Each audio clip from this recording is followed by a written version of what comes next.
Hello BookTube!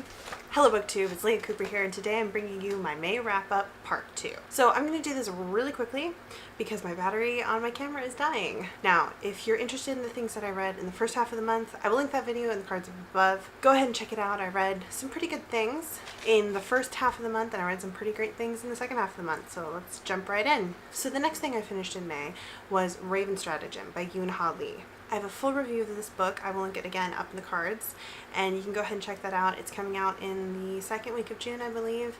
This book is the sequel to Nine Fox Gambit, which is kind of a semi-dystopian, extremely hard science fiction space opera ebook. I gave Nine Fox Gambit 5 stars. It's been one of my favorite books of this year. I really enjoyed Stratagem. I gave it 4 stars. I didn't enjoy it quite as much as the first book because there was a shift in point of view, but it was a really solid book, and I can't wait to read the rest of the series. The next thing I finished was The Obelisk Gate by N.K. Jemisin. Now, this is the sequel to the 5th season. It's part of the, I think it's called the Broken Earth trilogy, and this book has been nominated in the adult category of the BookTube SFF Awards, which is why I picked it up.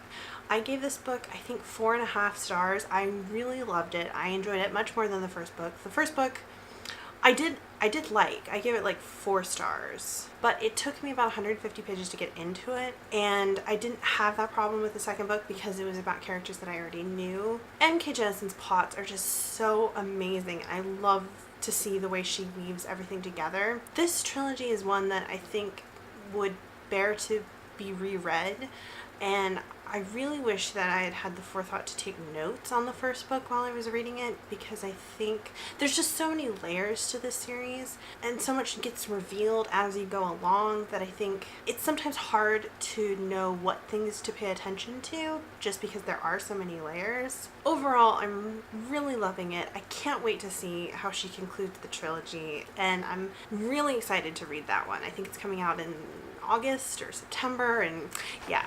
I'll definitely be continuing. I'll definitely be finishing this trilogy. After that, I was supposed to start reading either Arcadia or A Conjuring of Light. Those 2 books were on my TBR for this month. Unfortunately, I did not get either of those things read. I just really wasn't feeling up to reading them. So I actually started reading my I had this series on my if I have time I'll read it list of books, but I decided to go ahead and just bump it up, and that is Magpie Lord by K.J. Charles. So I read The Magpie Lord, and I also read A Case of Possession. It's books 1 and books 2. These are Victorian era paranormal stories with magic, magicians called practitioners, and yeah, it's mostly about like magic users, wizards, shamans in England around the Victorian era, and it features an romance. They're full of action, full of adventure, a little bit of mystery, with extremely strong, opinionated protagonists who are quite enjoyable to read. This year, one of my goals was to completely reread this series and finally finish it, and yeah, I needed kind of like lighter fare, and this trilogy was perfect for that. So I want to say I gave both of these books 4 stars. I also read a little short story called An Interlude with Magpies. It's a short story that takes place between books 1 and 2. It's really short, less than 20 pages, an awesome little sexy coda to the first book, but if you decide to pick the story up, be sure and check out the little interlude because it's free.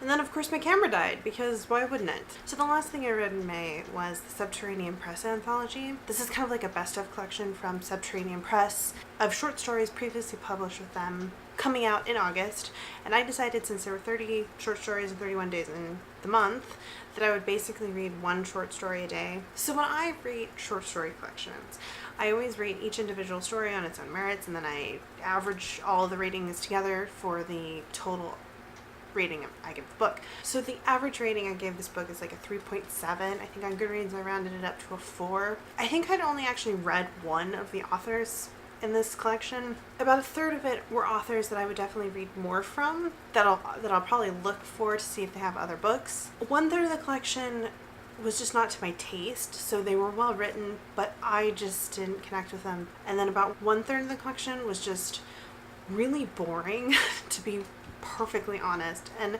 overall, all of the writing in the collection is very good. It does suffer from the fact that it really doesn't have a whole lot thematically tying it together. So really the only theme is that all of the works were published by Subterranean Press. So they are all in the Subterranean Press taste. So for the most part, they all have some element of speculativeness. A couple of them weren't. And then they all have very different interpretations of how they're going to be speculative. The genres are extremely varied. So, I mean, you've got historical, you've got science fiction, you've got fantasy, you have different types of science fiction, different types of fantasy, and, you know, speculative contemporary and alternative history, and you have a lot of different genres. There's unfortunately not a whole lot unifying the collection, which I think makes it difficult to recommend to people. Like, I think every reader is going to find some things in this collection that they really like and other things that they really don't. Personally, if I wasn't reading this as a review book, so I got this copy as an ARC off NetGalley in exchange for a full review, which if my review on Goodreads is up by the time I post this video, I will link it down below. You can go check out my individual thoughts on each of the individual stories. But basically, if this wasn't a review book, I probably would have skipped some of the stories because I didn't find them interesting. And so I think there's a potential for that to be kind of a common experience for readers. But that being said, you know, some of the stories were really stand out. It's not a bad collection. I think you just kind of have to take from it what you find most interesting and don't beat yourself up about it if some of the stories you don't find interesting. And and that goes for any multi-author short story collection. I think that's going to be the case, especially the more loosely tied together the short stories are. I think it really helps when a short story collection has like a central theme of some sort, be it style or genre, time period, an element that's thematic, like a holiday or a location or something like that. I think that can really help a reader identify what collections are good for them. But for the most part, this was a pretty good collection. Like I said, the writing was all really superb. I was really only thrown off by the Scalzi edition, and I'm not even going to call it a short story because it's not a short story. It is a snippet that was cut out of another book he wrote, and the snippet isn't even canonical with the final version of the book it was cut from anymore, because he like changed a bunch, because there's an author note before the snippet, and so that really felt like it was only included in the story because John Scalzi is a very recognizable name in the genre, and that came right in the middle of a bunch of really boring shorts in the collection for me, so I was just really turned off by that and really just like confused as to why it was included. I read 10 things. I think I read about 3,200 pages. I was hoping to read about 200 pages more than I did, but I started playing Warframe this month and it sucked up some of my reading time, and you know, 10 things is still pretty good, especially since quite a few of these were longer. The anthology collection was 750 pages, making it the longest thing I've read so far this month. But I think breaking it up, 30 shorts in 30 days was a really good way of doing it. So anyways, let me know if you've read any of the things that I read or if you're going to be picking them up. And my TBR video should be going up pretty soon. So I'll see you guys in my next video.